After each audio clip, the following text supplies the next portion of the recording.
All right. So, welcome. We're excited that you have tuned in, and this is our part two of the art of listening. And in this section, we're paying more attention to the skills of listening. Last time, it was more about the person of the listener.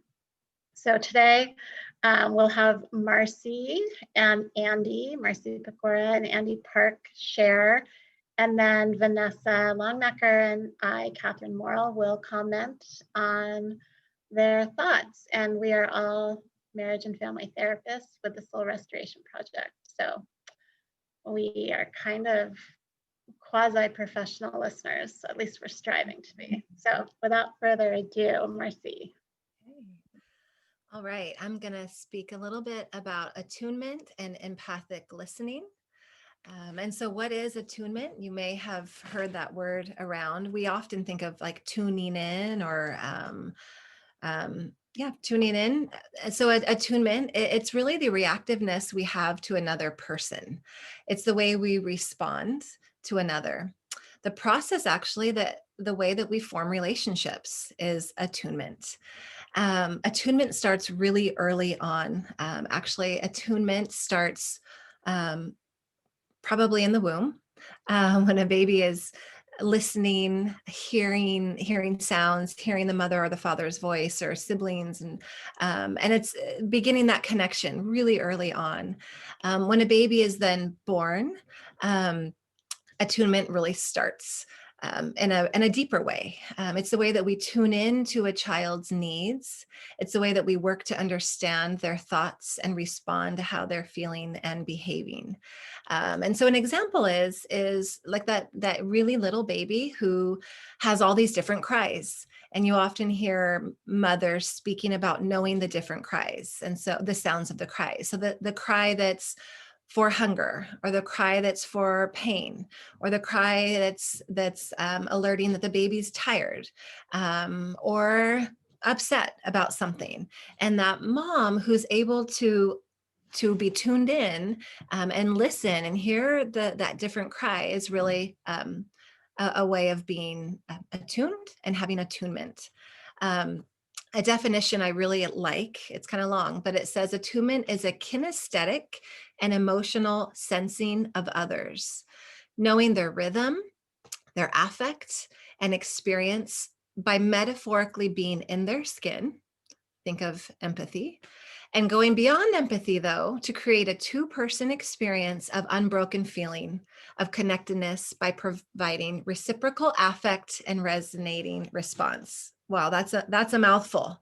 But what really stands out to me is the word sensing of others. And so what is it like to sense and to feel what it's like to be in their skin or to walk in their shoes?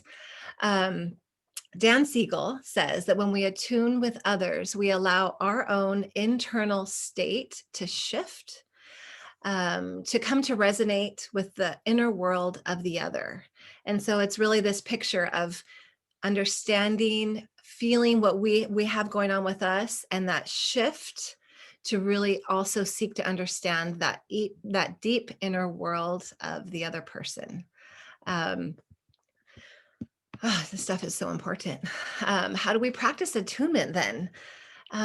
There's a few things we can do when we're with our loved ones, or when we're with friends or coworkers or clients, whoever it may be. One thing we can do is to just focus in, put our things down, turn the screens off, stay emotionally engaged, make that eye contact, pay attention to their face, and we respond the way we respond to them with similar facial reactions, and practicing mindfulness, being thoughtful. So what then makes emotional attunement important as we talk about relating to listening? Why is it important? When we listen empathically, we're really making an emotional connection with the other.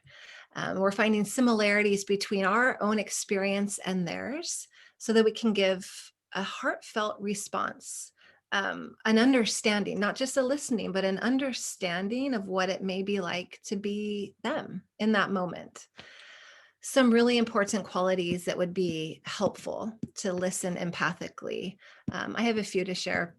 One is really just your presence. Yes, you may be in the same space as them, but it goes deeper than that. It's really focusing on what's being said, listening, hearing, understanding, compassion. An empathic listener has to have compassion, and some level really try to identify with the person's emotional experience. Wisdom, that feels pretty basic, right? Being a non-judgmental listener. You may find, we keep on talking about, well, earlier in our talk about the Thanksgiving dinner. And so we'll continue on with that, but you may find that you disagree with something that someone is saying. And as a listener, how do we respond to that? Well, we talked about that earlier, but really considering the way that we respond is important in empathic listening. Having patience is so important. Instead of in your mind preparing what you want to say before the other person has even stopped talking, practice not doing that. Practice kind of clearing your mind and just waiting, being patient. Maybe take some practice. Responsiveness. And so again, just not interjecting, but responding with maybe something that's like, oh, what is that like for you? Or I imagine that would be really hard. And that just leads to a couple more empathic phrases that I'd like to share with you. As therapists, we do this, we try to practice this often. But some things you can say when you're practicing empathic listening, it might be, I'm sure that's really challenging what you're going through. I'd like to hear more about it. How can I best support you right now with what you're going through? I can see that's bothering you, right? So you're paying attention to something that you're noticing on their face, and then you're commenting, like, I can see that's really hard and bothering you. How was that experience for you? Those are all empathic phrases that might come in handy when we are trying to tune in and listen empathically. And so we can just do our best, right? We have lots of opportunities to practice empathic listening in this next season coming up. And just to repeat, it takes practice to become a good listener. And I'll pass it on now to Andy. So go ahead, Andy. Awesome. Thanks, Marcy, for really spelling out, about the 2-minute listening. There really hasn't been a time like COVID where, as an entire world, we've been encouraged to isolate and remain disconnected as much as possible, despite having all the digital connection points that we have. As I work with people suffering from and struggling with addiction, 2020 has been the worst time to try and stay sober, because the backbone of a healthy and vibrant sobriety is having healthy connections face to face with one another, instead of reaching for that drug of choice or acting out sexually with people in order to try to find some form of connection. And as I hone in on the impact that good, wholesome, and fulfilling active listening has on people struggling with addictions, my hope is that it may illuminate some of the deeper needs that many of us have to improve our listening, and what benefit it will create for us as we navigate sobriety and a sense of normalcy during this challenging year. So most addicts, as well as a good number of us, would have had difficulty developing mature communication skills and relationship skills growing up. I know I sure have had that challenge. And depending on where you were brought up, we may have learned that we shouldn't talk, or certainly the idea of really being listened to could be somewhat foreign. And unless reliable corrective experiences over time occurred for you where you were validated and listened to, chances are you may have learned that you're better off not speaking your mind. And this leaves a sort of like vacuum inside of us, and maybe a default desire to numb out that feeling of no one wants to really listen to me. And this can be seen as noticeable loneliness or feeling disconnected in a room full of people. And many of you may feel like you can relate to this if you may not struggle, even if you may not struggle with addiction. Sometimes even me, I spent a lot of time in high school and college, like clinging on to God's ear, because deep down, my negative belief was that no one really wanted to listen to me. And I was propelled towards his presence more than people. Now that sounds all good and dandy, but I later on had to work through this maladaptive belief because it doesn't really translate very well for intimate relationships with people if you have a strong belief that you're not worthy of deserving intimate dialogue. So as mentioned in part one of this presentation, Vanessa really mentioned that there's a key difference between hearing and listening.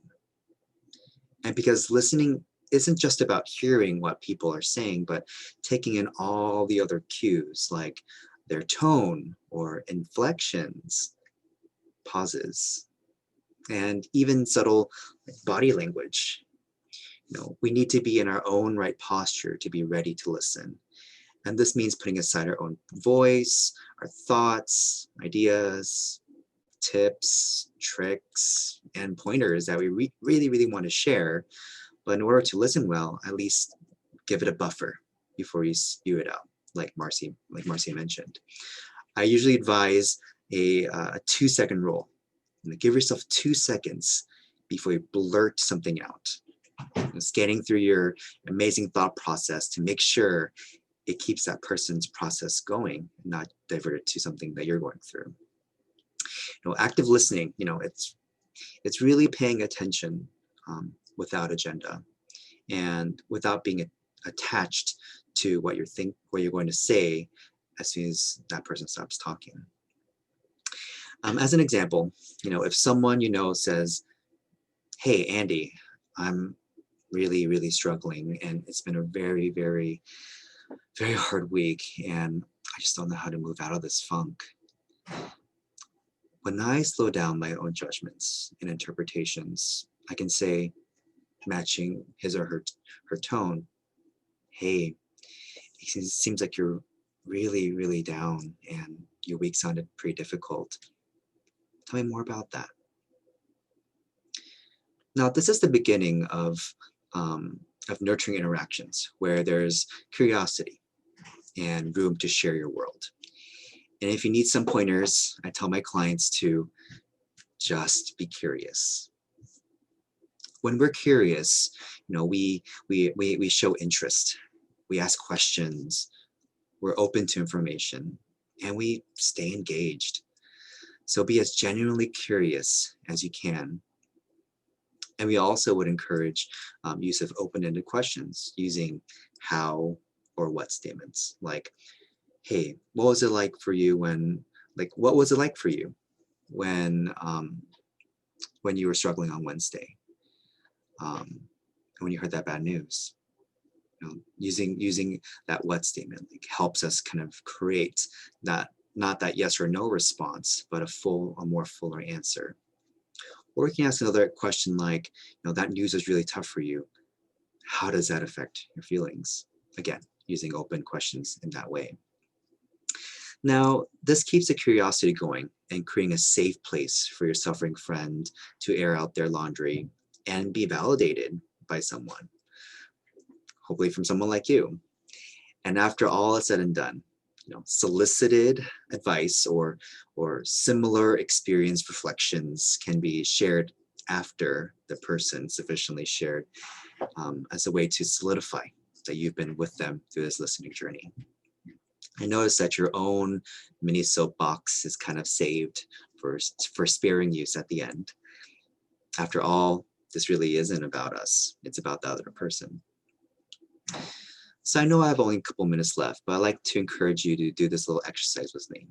And so hopefully you're in a safe place right now, we can do that. If not, I can do this a little bit later, but I'll go through this exercise right now. So I'd like for you to close your eyes. I'll give you a moment to do that, just to center yourself. And I want you to bring up in your mind the last time you felt truly heard and understood?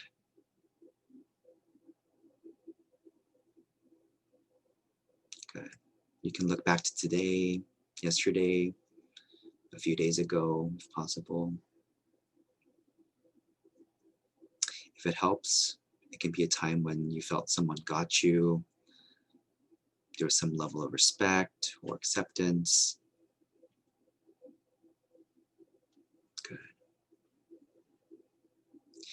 And as you got that in your mind, notice how that felt in that moment. You may feel like you mattered, or a relieving sensation, even just a little bit. And I'll give you a moment to bask in that.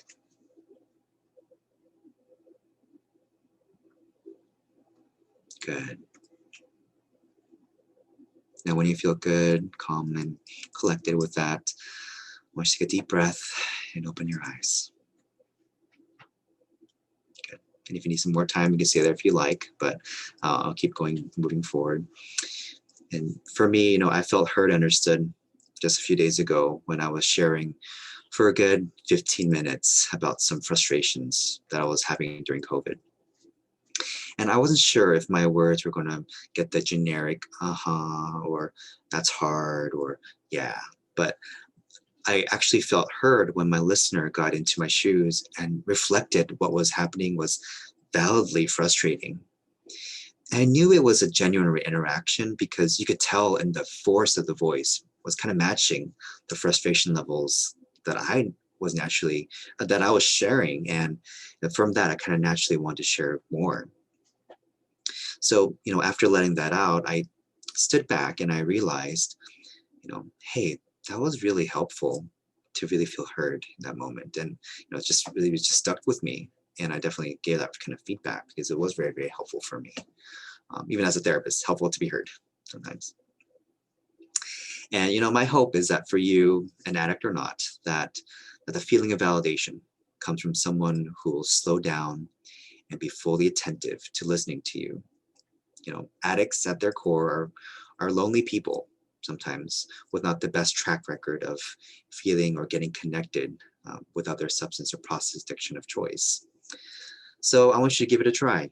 Take 2 seconds before you say something to make sure whatever story you're sharing is not merely a story about you. Be genuinely curious and inquisitive about that person's world. Use open questions that begin with how and what. Definitely mirror and reflect the tone of the person, the intensity, body language that they may be having, because we all know that 70% of communication is how you say what you're going to say. And finally, save your welcomed and solicited advice or comments towards the end, after your suffering friend has been giving all the time that they need to feel listened to. So yeah, that's kind of all I have for. Thank you for tuning in, and hopefully this could be of some help as we navigate this challenging year. And I'll turn it over to Vanessa and then Catherine for their thoughts and reflections and closing remarks. Thank you guys so much, Andy and Marcy. That was awesome. I was like jotting things down, but trying to listen and not look too distracted. I love just in what both of you shared, just recalling being genuinely heard, right? And how healing it is when someone tunes in, right? Like dials in to us, seeks to understand, doesn't judge, and this is all in response to an experience that we're having, right? Like Marcy, I loved your long but glorious definition of attunement, and just that skill of sensing another, right? That there's verbal pieces to that and nonverbals. Actually, another thought that came up for me was how often my beloved, rest in peace, cat from childhood would attune to me, right? She would notice that something was happening with me and respond, right? And provided a comforting presence. And my cat didn't talk, guys, right? But how much just those nonverbals of noticing, of shifting, of being with are so, so important and so healing. So thank you guys again for sharing. Yes, thank you. You know, I'm reminded of the scripture from 1 John that we love because he first loved us. And the idea that we listen because we've first been listened to. And how to listen is really to draw upon the capacity inside to be present, to slow down, to nurture. And I think that definition of attunement that you offered, Marcy, is an invitation to create a nurturing space where you can really listen with all of your senses. And I think, Andy, as you're talking about, right, the experience of the addict, what I'm hearing that you're providing are those experiences of nurture and recollecting, nurturing experiences that we have had, and kind of nurturing that memory within, that we can get in touch with that and maybe even develop, right, more connections that create more nurturing experiences, that we can be those effective listeners. Yes, and I think that, yes, to listen well is to nurture, right? Is to create that nurturing space.